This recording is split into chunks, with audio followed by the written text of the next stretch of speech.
Halo guys, nama gue Stam dari StefTech, dan di video kali ini kita bakal unboxing dan sedikit quick review si HP yang baru keluar dari Xiaomi ya, Xiaomi 14T. Kenapa masih kayak gini packingnya? Karena kalau misalnya kalian tahu di komunitas channel gue ya, ini paket sempet takut hilang ya, sempet kayak hampir hilang deh secepat, jadi takutnya udah diapa-apain, jadi gue pack masih di kayak gini belum dibuka. Anyway, kebanyakan ngomong, kita masuk aja. Pertama, untuk harga dan speknya sebelum kita buka boxnya. Harga kalian bisa beli di harga segini, 5,8 juta. Yang 8256 ini yang base modelnya ya. Terus, untuk speknya sendiri, ini dia speknya. BEM. Oke deh, mari kita langsung aja buka si boxnya. By the way, gue lupa, ini gue kenapa gede banget boxnya, karena gue dapat free goodiesnya ya. Jadi kalau misalnya kalian beli HP bekas gue, dapat juga free goodiesnya. Widih, mantap banget ya. Eksklusif banget gitu, ngikutin gue sama Huawei ya, kayak HP Huawei ini. Oh ya, HP-nya di sini guys. Jadi ini goodiesnya doang gitu ya. Dan kita langsung aja buka si HP-nya dulu kali ya, baru kita lihat bonusnya. Kita langsung aja buka Xiaomi 14. Gue beli yang warna, kalau nggak salah Gold Titan Grey ya, Titan Grey. Warna-warnanya iPhone lah ya. Kita langsung buka aja. Satu seal dan satu seal lagi. Terus kita tarik dari bawah, terus kita buka badannya biar langsung bugil dari plastik. Dan overall ya guys, kalau misalnya kalian tahu di channel gue absolutely love Xiaomi 14T series ya, atau T series in general. Gue suka 11T, gue suka banget. 13T salah satu HP favorit gue. Vegan leathernya tuh ya, si vegan leathernya di belakang amazing, gue suka banget. Ya sayangnya 14T kalau nggak salah di Indonesia nggak masuk ya, yang vegan leathernya warna electric yellow itu loh, electric green. Sayang banget. Anyway, seperti biasa, thank you card. Logo Xiaomi yang sekarang lebih modernized. Di sini ada HP-nya, dan ini fitur utamanya seperti gue bilang ya, itu fitur yang besar di 14T. By the way, kalau misalnya kalian mau lihat gue review 14T Pro, bisa komen di bawah. Sorry ya, gue habis pulang dari les jadi capek. Anyway, di sini ada si charging 67 watt dan USB yang masih ala-ala Xiaomi pisan ya. Dia masih USB A to C, jadi belum C to C sampai sekarang pun. Ya, ora popo lah ya. Nah, kayak gini. Kalau nggak salah tuh material, dia frame sampingnya udah metal bukannya kalau nggak salah, correct me if I'm wrong. Untuk bodi belakang sih kayaknya ini masih plastik. Gue cari di GSM Arena soalnya nggak muncul build-nya, jadi sorry ya. Bisa koreksi di bawah. Thank you so much. HP-nya kita kepinggirin dulu, kita fokusin ke goodie box-nya buatnya penasaran ya kita dapat apa aja. Ya mungkin di video kali ini gue nggak bakal review banyak ya. Gue nggak bakal tes gaming, nanti kita first impression-nya hanya kecil-kecil aja. Gue bakal dedicated full tes gaming minggu depan di hari yang sama, jadi stay tune ya. Sekarang lebih ke unboxing experience sama tes-tes dikit aja sih sebenarnya. Ini dia, gede banget. Gede banget isinya apa sih? 14T series. Ya sedikit cerita aja ya. Untung si cepat nggak ngebegal ya ini, karena nggak kelihatan juga sih untungnya. Soalnya ini lumayan mantep loh eksklusifnya. Kalau si cepat sampai nyuri gitu ya, aduh. Bukannya ngejelekin nama si cepat, tapi ini experience gue aja gitu. Gue pernah soal kecurian nama si cepat. Sama Jiannya juga pernah sih, tapi ya dua-duanya bertanggung jawab sebenarnya. Tapi lebih ke pain in the ass aja kalau kejadian. Ini dia boxnya, boys. Feelingnya tuh lembut ya dia, lembut gitu, kayak smooth gitu, kayak soft touch. Dan di sini kasih tahu apa aja si gift boxnya ternyata. Let's go unboxing in 3, 2, 1. Bazinga. Hui. Look at that. Would you look at that? Pertama, kalian dapat logo Xiaomi 14T yang copot tadi ya, tadi di sini. Terus copot. Waduh, gue jadi nggak tahu sebenarnya guys. Kira-kira gue jual HP-nya nggak ya? Apa gue keep aja buat HP kedua? Keren banget presentasinya. Anyway, dapat badge 14T. Ini sih lebih kepin ya. Ini bisa dicabut tuh kalau ingin. Tapi ya, that looks amazing. Gue rasa sih ini kerasanya lebih eksklusif daripada 13T. Semoga aja ya. Semoga Xiaomi please 14T nggak goib kayak 13T ya. 13T itu dulu goib banget. Dan di sini ada box besar. Isinya Oppo ini. Jadi ini tuh vacuum cup. Oke, kita buka aja ya. Goodiesnya banyak banget ya. Jadi kayak brand ambassador Xiaomi nih. Vacuum cup kayak gini. Ini build-nya lumayan halus loh guys. 14T series di sini. Oke, pretty good. Yang pasti gue nggak bakal pakai. Jadi kalau misal suatu saat gue jual, nggak ada bekas mulut gue. Kalau misal kalian beli. Jadi ya, video ini sih gue expect ya. Gue matiin bentar lampu kiri biar nggak boros. Kayaknya gue kira video ini sih bakal 20 menitan. Jadi bear with me guys. Again, kalau misalkan kalian suka video yang lebih santai kayak gini, mungkin kalian nonton gue sambil main game, main Genshin, main apa gitu. Ya, mungkin lebih enak kayak gini ya. Next, Mi-nya kebalik. Ini perfectionist gue ke-trigger banget. Kenapa kebalik Mi-nya? Jadi im ya, bukan Mi. Dan ini tuh phone bag. Emang HP butuh tas ya? Casing. Oh, oke, I get it. Ini ngingetin gue zaman-zaman bapak-bapak BlackBerry. Inget nggak tuh guys? Suka ditaruh di sini, taruh di pinggul HP-nya. Jadi kalian bisa taruh HP Xiaomi 14 kalian di sini. Ini buat kalung. Ya, berguna juga sih ya buat konser gitu, biar nggak hilang si HP-nya gitu. Anyway, oke tuh gue benerin si logo Mi-nya. Dan terakhir, kita dapatnya, terakhir kan nggak ada lagi kan? Di bawahnya, oke nggak ada lagi. Terakhir kita dapat ini, ada logo Leica-nya. Gue suspek ini tripod. Dan benar, oke. Tripodnya kayak gini ya, ada tulisan Xiaomi 14 series. Ini tripodnya sih sebenarnya kayak tripod 100-200 ribuan yang kita bisa cari di Tokopedia ya, tapi udah include sih ini oke. Dikasih aksesoris banyak gini sih kerasa eksklusif gitu ya, terutama ini badge-nya keren sih, gue suka nih. Gue kayaknya item paling suka ini deh, badge-nya.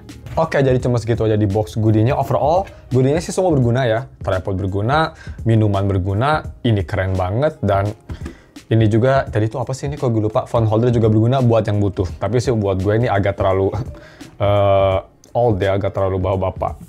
Boxnya sih keren banget ini. Absolutely kerasa kayak kamu tuh VIP gitu. Ini dia HP-nya. First feeling, kalau dibanding sama Xiaomi 13T sih, ini mirip-mirip. Layarnya juga mirip ya, 6,67 inci.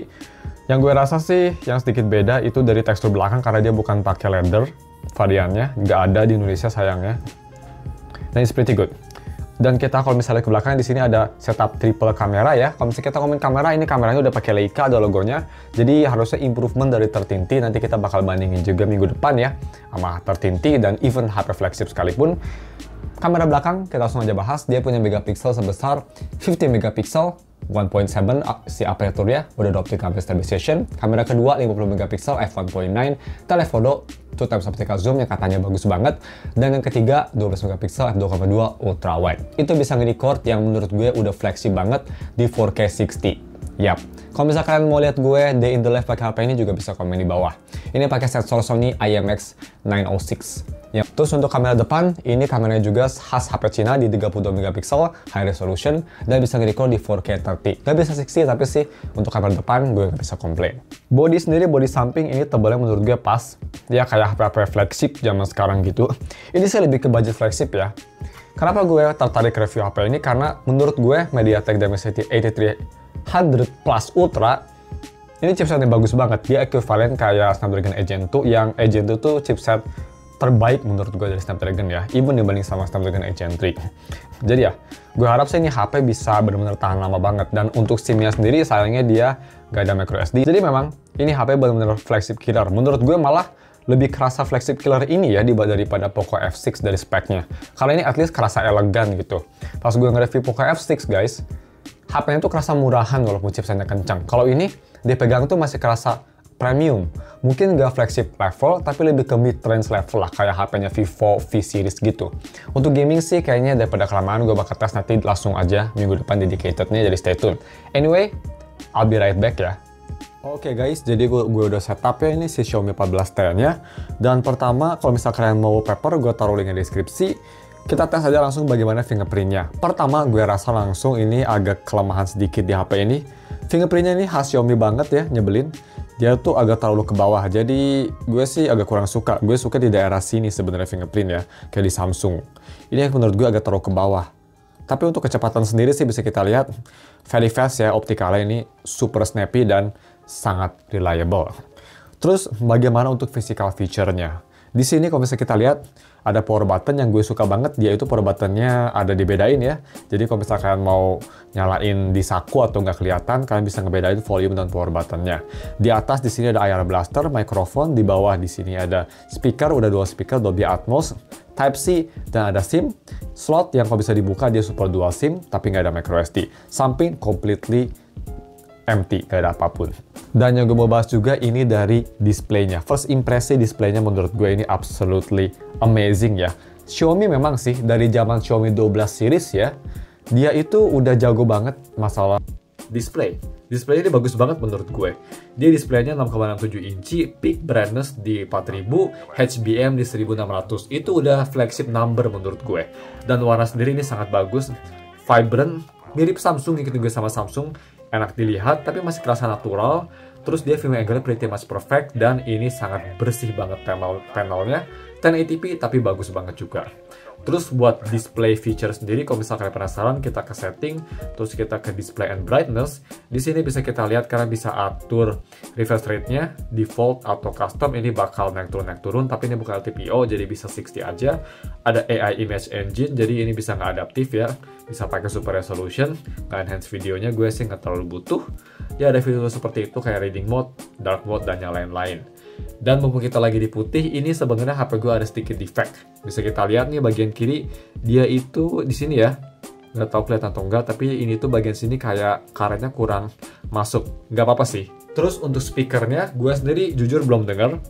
Tadi gue sibuk-sibuk install game ya, jadi kita langsung aja dengerin bagaimana audionya. Kita dengerin bagaimana Jesus Christ ngomong. Ini pakai Dolby Atmos nyala. I wanted to talk about it a little bit because pretty much every comment on every video I posted for the last 3 days is talking about how ridiculously stupid it is that I'm not evacuating Tampa during every stream. Recently it's like calling me the Milton maniac for refusing to leave against the orders of the state, this and that. And I want to clear up some confusion here. First of all, I appreciate that you... First of all, ini full volumenya lumayan keras dan gak ada distorsi sama sekali. Terus tadi bisa kedengarannya suaranya si Charlie, gue bisa bilang suaranya tuh bagus ya, gak cempreng tapi gak over bassy, bulat dan balance juga untuk si audionya kanan kiri. Overall sih audionya bagus ya, vokalnya jernih, bassnya juga dapet, gak overwhelming, dan tadi mid-range juga suara dia lagi kresek-kresek tangan gitu. Overall sih bagus loh ini, suaranya sih oke. Speaker first impresi kelihatannya ini bagus. Kita coba dengerin satu lagi F1 highlight ya, yang lebih riuh suaranya.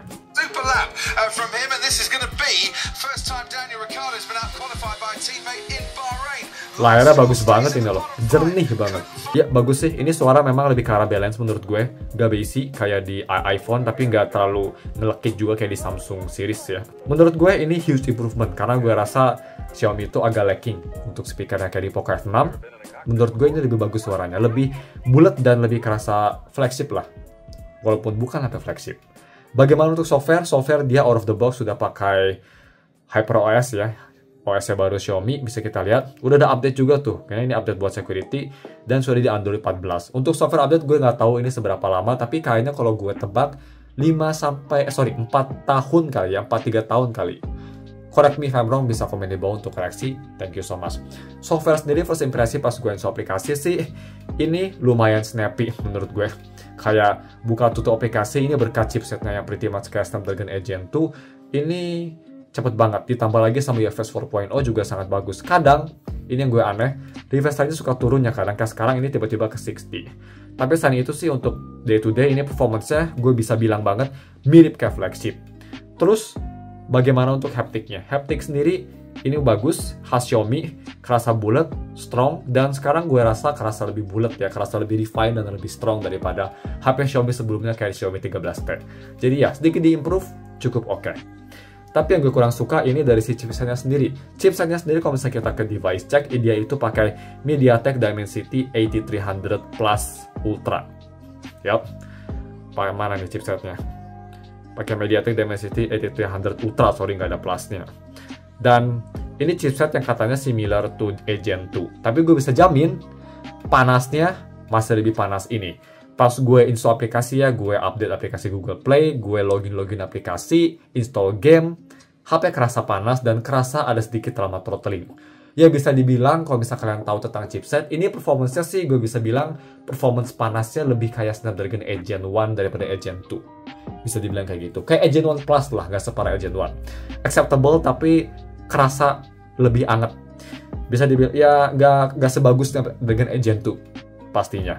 Tapi performa raw-nya sendiri sih ini gue bisa bilang sekenceng 8 Gen 2 gue rasa. Ini soalnya selling point terbesar dari HP ini. Tapi karena ini hanya unboxing dan first impresi, kita foto yang simple-simple aja. Jadi kita bakal pakai semua lensanya. Kita seperti biar foto si Hilichurl, gue juga bakal bandingin sama HP yang paling mirip lah harganya kayak Poco F6 atau flagship, biar bisa kalian lihat sebagus apa kamera ini, even dibanding sama HP mahal sekalipun. Ini pakai kamera utama ya guys. Overall foto sih gue bisa bilang cocok untuk harganya, bagus. Dan yang terakhir kita langsung tes untuk si 4K60. Disclaimer, 4K60 hanya bisa di-trigger kalau misalnya HDR-nya mati ya. Tapi personal gue sendiri sih HDR agak kurang bagus kalau di HP, even di flagship, jadi gue nggak pakai. Anyway, kita langsung aja coba. 1, 2, 3 pakai main kamera. Oke, jadi ini dia resolusi 4K60 di Xiaomi 14T biasa. Dan kalian nggak bisa ganti lensa ya, kalau di 4K60 itu hanya bisa di resolusi ke bawah, hanya bisa one time only. Dan kalau misalnya kita fokus, ini fokus distance-nya bisa sedekat ini. Pretty impressive. Kalau misalnya kalian mau B-roll, misal kayak gini, seperti ini B-roll-nya. Cukup smooth sih ya, kualitasnya sih ini bagus kalau misalnya ada pencahayaan bagus. Kalian juga bisa nilai gimana kualitas mic gue, bagus atau enggak, karena Xiaomi terkenal biasa aja biasanya untuk mic. Gak sebagus Samsung ya. Dan ini dia overall, bisa dibilang karena dia aperture-nya rendah, 1,7, jadi noise-nya dikit banget ya, pretty impressive. Dan pakai 4K60, maksimum zoom-nya dia ada di berapa ini? 6 kali bisa kita lihat. Dan memang langsung pecah ya, karena dia nggak pakai telefotonya. Sayangnya telefotonya nggak bisa 4K60. Jadi ya, mari kita langsung aja balik ke kamera utama untuk menyelesaikan videonya. Oke, jadi cuma segitu aja video first impresi dikit, unboxing-nya gimana, experience-nya, dan tes-tes dikit ya. Overall setelah gue setup HP ini sih, hal yang sangat mencolok, yang gue suka banget yaitu dari layar, speaker, dan kameranya yang amazing. Performance kencang tapi agak sedikit panas. 3 itu sih yang memang mantep banget ya, kamera, layar, dan speakernya absolutely amazing. Jadi mungkin cuma segitu aja video unboxing dan sedikit review, dan kita sedikit ngomong-ngomong juga ya. Ini agak kelamaan, kayaknya ini video hampir 20 menit deh. Anyway, daripada kelamaan, cuma segitu videonya. Schedule-nya minggu depan hari Jumat, gue bakal tes gaming, dan setelah itu gue bakal review di hari yang sama. Jadi kira-kira akhir Oktober ya untuk full review 14T. Stay tune aja. Thanks for watching. Jangan lupa dan subscribe. Kita ketemu lagi minggu depan untuk gaming test lebih detail HP ini. Bye.